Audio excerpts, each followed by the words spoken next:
پھر ان لوگوں نے مولوی صاحب چلے گئے وہاں سے، تو فرائیڈے کا دن تھا، اس لڑکی کی حالت بہت زیادہ خراب ہو گئی۔ وہ لوگ اس کو اٹھا کر فوراً سے ہاسپٹل میں لے گئے۔ ڈاکٹر نے جب دیکھا تو ڈاکٹر نے یہ کہا کہ اس کی ڈیتھ ہو چکی ہے، ڈاکٹر نے اس کی ڈیتھ ڈکلیئر کر دی۔ وہ لوگ وہاں سے لے کر اس کو گھر واپس آئے۔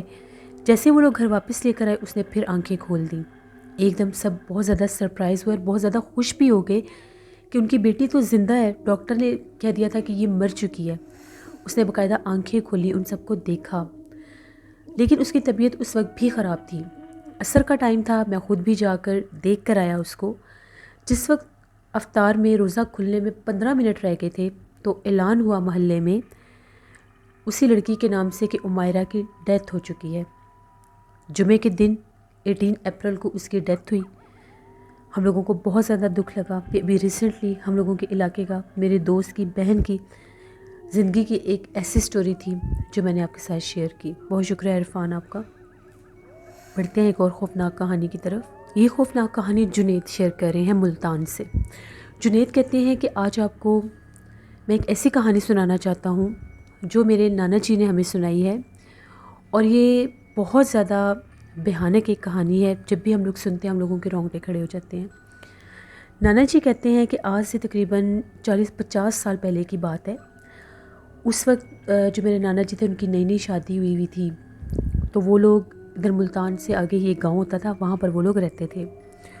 اس دور میں نانا جی کہتے ہیں کہ یہ جو گاؤں ہوتے تھے یہ بہت قدیم اور پرانے گاؤں ہوتے تھے۔ گھروں میں بڑے بڑے فاصلے ہوتے تھے، لوگ سفر پیدل کیا کرتے تھے۔ کلچر ہی یہ تھا، تب اتنی ڈیولپمنٹ تھی ہی نہیں۔ تو نانا جی کہتے ہیں کہ ان کے گھر سے تھوڑا ہی دور ایک گھر ہوتا تھا، وہاں پر ایک فیملی رہتی تھی۔ ان کی 5 بیٹیاں تھیں اور وہ ہسبینڈ وائف رہتے تھے۔ ایک دفعہ ایسا ہوا کہ گاؤں کے سبھی لوگ مل کر ایک دربار تھا، وہاں پر سب لوگ گاؤں کے مل کر گئے وہاں پر اس دربار کی زیارت کرنے کے لیے۔ وہ دربار جو تھا ان کے گاؤں سے ہٹ کر تھا، اور کہا یہ جاتا تھا کہ اس دربار کے ایک مخصوص حصے پر جنات آباد ہیں۔ وہاں پر باقاعدہ کسی دور میں ایک بہت بڑے سید صاحب نے کسی چڑیل کو قید کیا تھا، اس کو بد دعا دے کر قید کیا تھا، اور وہ چڑیل وہاں پر بھٹکتی لوگوں نے دیکھی بھی تھی۔ یہ بہت سے لوگوں کی ایسی کہانیاں نانا جی کہتے ہیں اس دور میں ہم لوگ سنتے تھے۔ ہم گاؤں کے کچھ گھر مل کے ہم لوگوں نے بھی ڈیسائیڈ کیا کہ ہم لوگ بھی اسی دربار پر چلیں گے۔ وہاں کی جو منت مانتے ہیں پوری بھی بڑی ہوتی ہے۔ چلو ہم بھی دیکھیں گے کہ واقعی وہاں پر کوئی چڑیل یا جنات نظر آتے بھی ہیں یا صرف افواہیں ہیں، باتیں ہیں۔ ان لوگوں کے ساتھ وہ جو 5 بہنیں تھیں وہ بھی، ان کی مدر وہ سب لوگ مل کر گاؤں کے گئے۔ نانا جی کہتے ہیں چلتے چلتے ہم لوگ کافی دور تک گئے، یہاں تک کہ ہم لوگ دوپہر تک وہاں پر پہنچ ہی گئے۔ کافی زیادہ تھکے ہوئے تھے، وہاں پر دربار پر گئے، بہت بڑا وسیع دربار تھا۔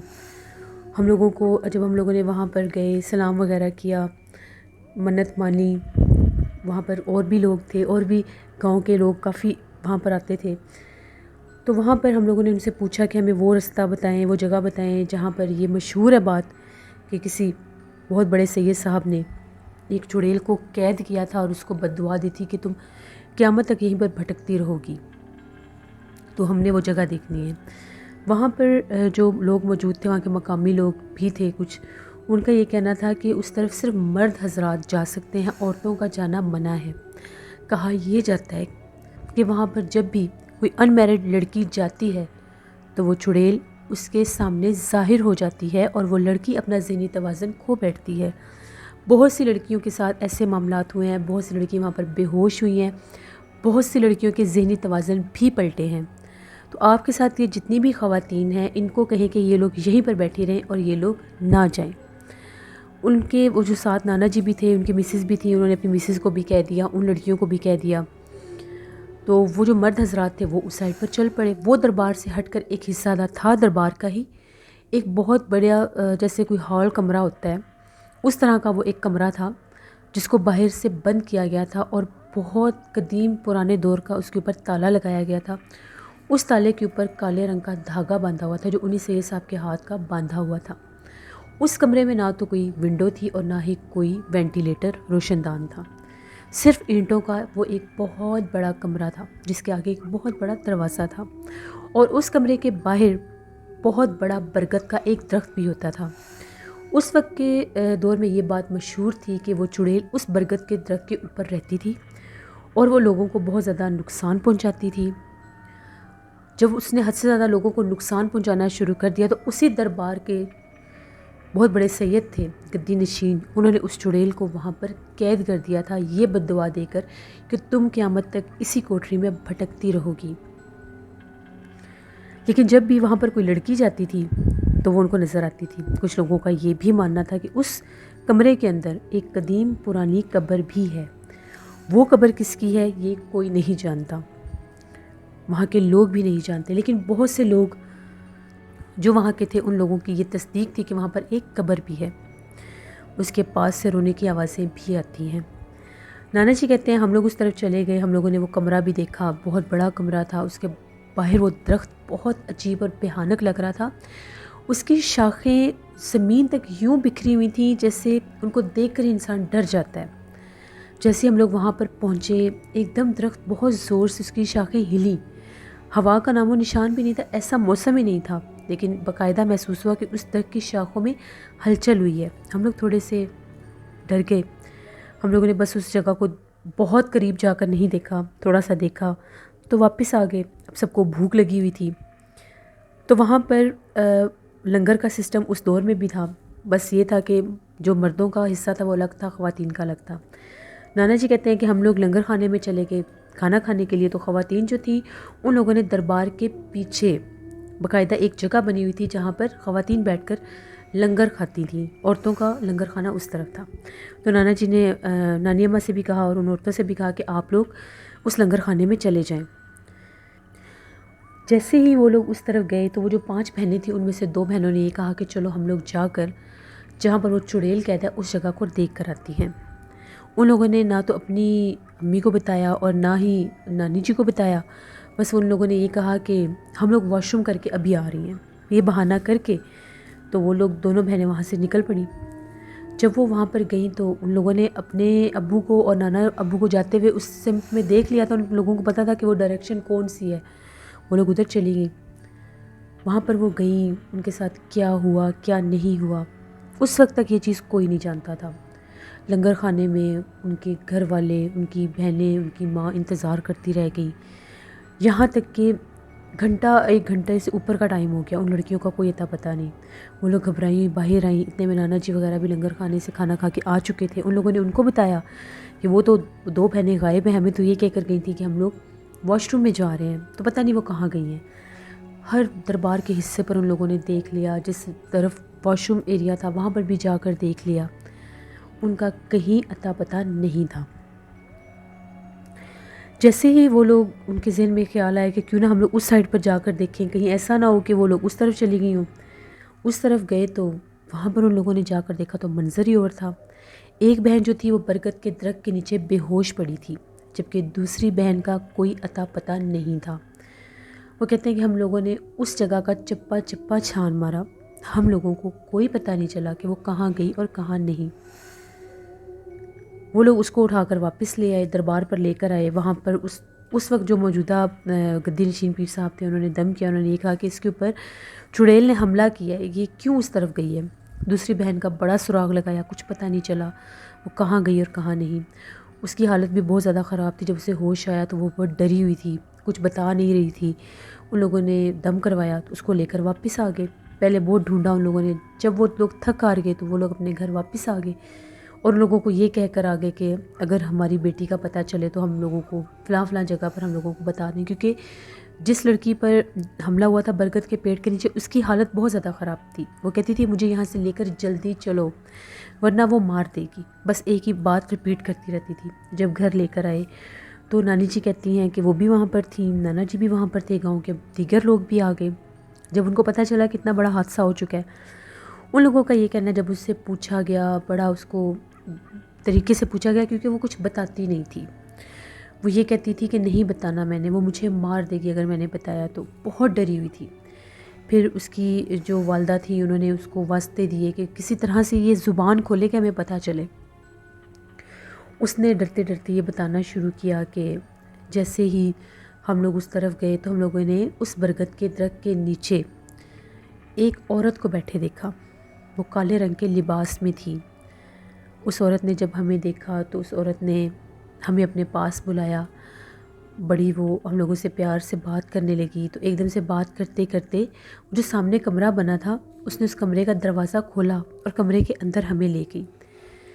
جو اس کی چھوٹی بہن تھی اس کو وہ اپنے ساتھ کمرے میں لے گئی، جبکہ دوسری بہن جب کمرے میں پاؤں رکھنے لگی تو اس کو کسی چیز نے اٹھا کر بہت دور پھینکا، اور وہ جو دور پھینکنے والی مخلوق تھی وہ وہی عورت تھی جس کا چہرہ حد سے زیادہ بھیانک ہو چکا تھا۔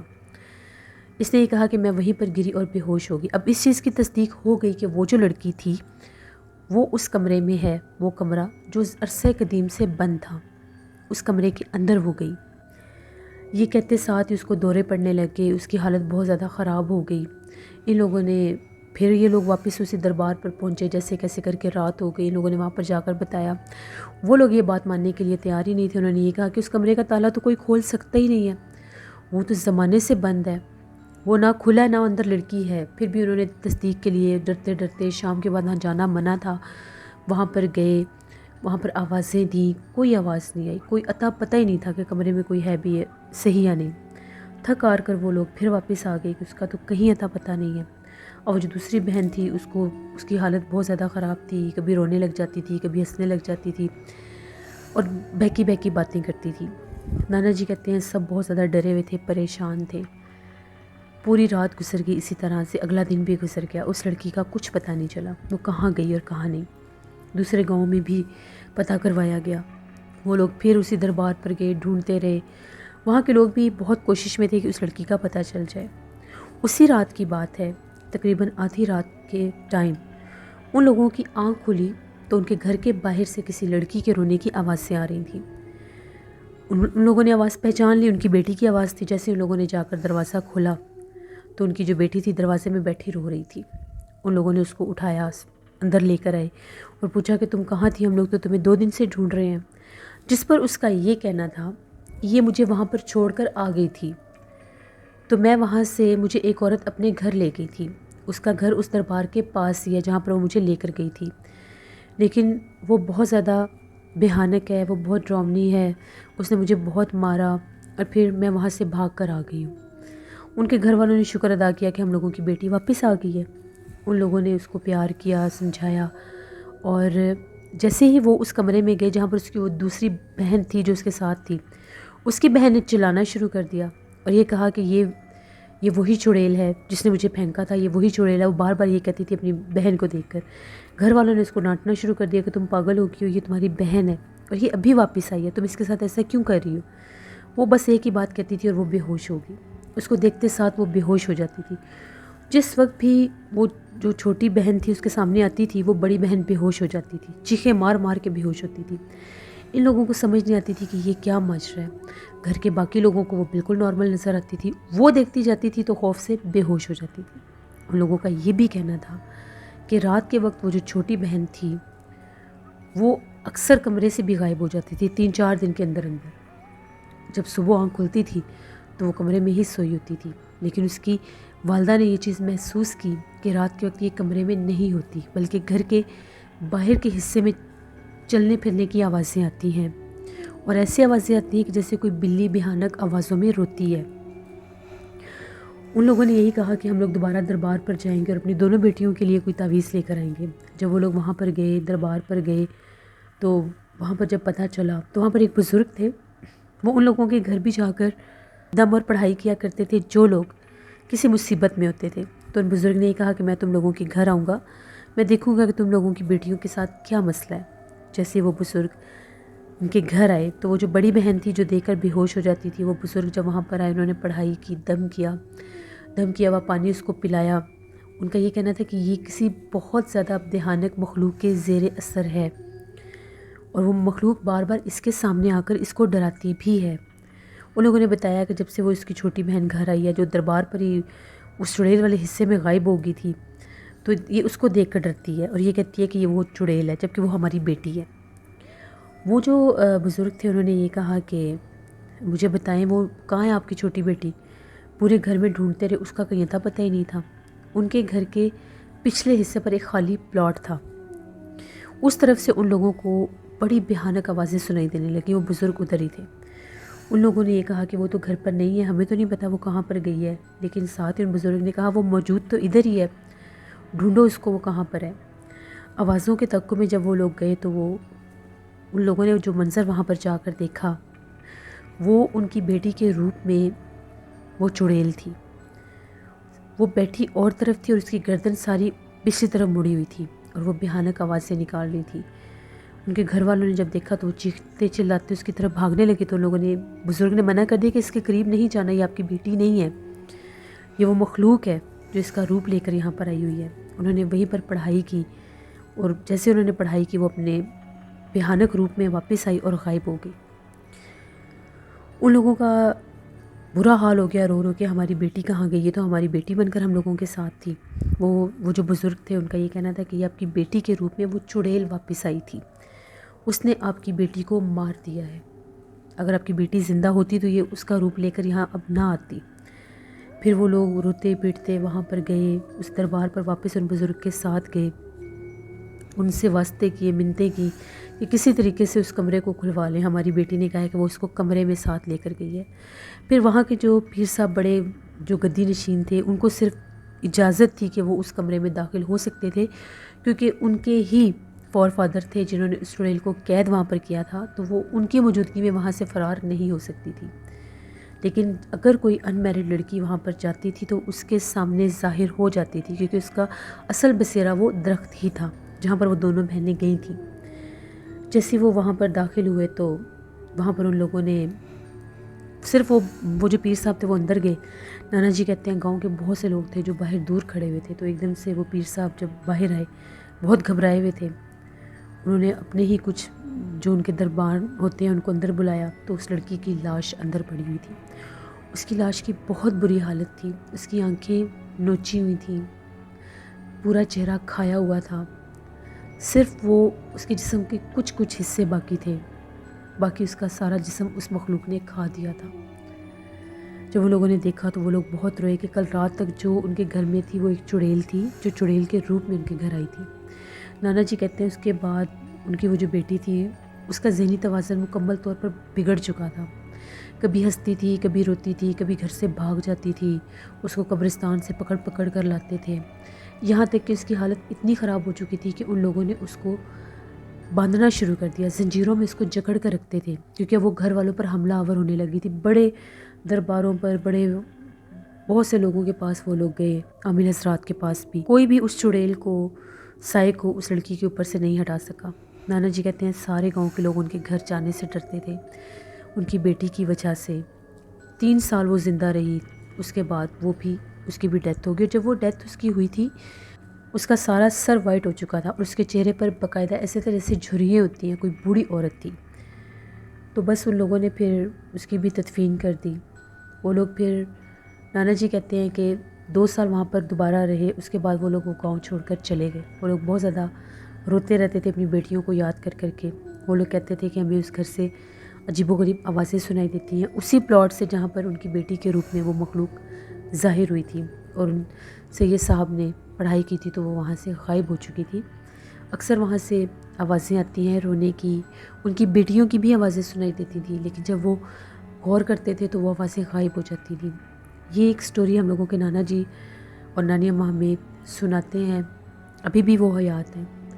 اب ماشاءاللہ ان کی 80+ ایج ہے دونوں کی، تو وہ ہمیں آج بھی جب کبھی سنائیں تو ہم لوگوں کے رونگٹے کھڑے ہو جاتے ہیں، اور ان لوگوں نے خود یہ ساری جو چیز ہے اس کو دیکھا ہے، فیل کیا ہے۔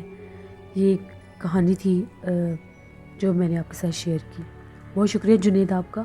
لسنرس یہ تھی آج کی خوفناک کہانی ہے۔ اپنا فیڈ بیک مجھے ضرور دیں، آپ لوگوں کو کیسی لگی۔ آپ لوگ بھی اپنی خوفناک کہانیاں شیئر کر سکتے ہیں ڈسکرپشن باکس میں دیے گئے ای میل آئی ڈی nusheen57@gmail.com پر۔ اس کے علاوہ آپ لوگ مجھے کمنٹ باکس میں بھی سٹوری شیئر کر سکتے ہیں۔ ہارر اردو سینٹر پر میں انور علی کی کا ناول بسیرا آن ایئر کر رہی ہوں، سوری میں نیم بھول گئی تھی، اس کو ضرور وزٹ کریں، آپ لوگوں کو بہت پسند آئے گا۔ اور نیلم وائس آفیشیل میری سسٹر کا چینل ہے، ان کو بھی جا کر سبسکرائب کریں اینڈ سپورٹ کریں۔ اور ایک بات میں یہاں پر ضرور مینشن کرنا چاہوں گی، میری یہ جو سٹوریز ہوتی ہیں ان میں کچھ نہ کچھ آپ لوگوں کے لیے مورل بھی ہوتا ہے کہ جس جگہ سے جس بات سے ہمیں بڑے روکتے ہیں یا سمجھاتے ہیں، ہمیں وہ کام نہیں کرنے چاہیے، کیونکہ تبھی کوئی بات ہوتی ہے یا بات کی جاتی ہے جب اس کے بیہائنڈ کوئی ویلڈ ریزن ہوتی ہے۔ تو ہمیشہ ان چیزوں کا خیال رکھا کریں، یہ جنات وغیرہ کو بالکل مذاق مت سمجھا کریں، یہ مخلوق ہے، ان کا وجود ہے۔ ان سٹوریز کے ذریعے میں آپ لوگوں کو اویئرنیس بھی دیتی ہوں، جو میرے story sender all over the world مجھے شیئر کرتے ہیں اپنے ایکسپیرینس، اپنی سٹوریز۔ انشاءاللہ کل آپ لوگوں کے ساتھ پھر ملاقات ہوگی کسی نئی خوفناک کہانی میں۔ اپنا بہت سا خیال رکھیے گا، اپنی ڈھیروں دعاؤں میں مجھے میری فیملی کو ضرور یاد رکھیے گا۔ Thank you for watching, stay blessed, اللہ نگہبان۔